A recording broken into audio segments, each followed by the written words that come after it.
পাগলিটাও মা হয়েছে, তবে বাবা হয়নি কেউ। জনপ্রিয় কবিতার বাস্তব চিত্রই যেন দেখা গেল নোয়াখালীর সুবর্ণচরে। উপজেলার চরজব্বার থানার সামনে যাত্রী ছাউনিতে ফুটফুটে এক কন্যা সন্তানের জন্ম দিয়েছেন মানসিক ভারসাম্যহীন এক নারী। এই ঘটনায় এলাকায় বেশ চাঞ্চল্যের সৃষ্টি হয়েছে।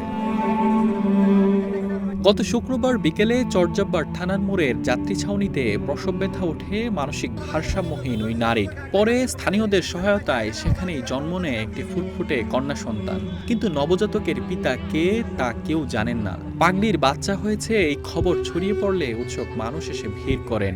অনেকেই আসেন নবজাতককে দত্তক নেয়ার জন্য। স্থানীয় সূত্রে জানা যায়, যাত্রী ছাউনিতে হঠাৎ চিৎকার শুনতে পান পাশের আম বিক্রেতা। পার্শ্ববর্তী দোকানদারকে সাথে নিয়ে এসে দেখেন তীব্র যন্ত্রণায় কাতরাচ্ছিলেন মানসিক ভারসাম্যহীন ওই নারী। তার পাশে ফুটফুটে নবজাতককে দেখতে পেয়ে উপজেলা স্বাস্থ্য কমপ্লেক্সে খবর দেন তারা। পরে উপজেলা স্বাস্থ্য কমপ্লেক্স থেকে আসা একজন নার্স ও পাশের একজন নারী তার পরিচর্যা করেন।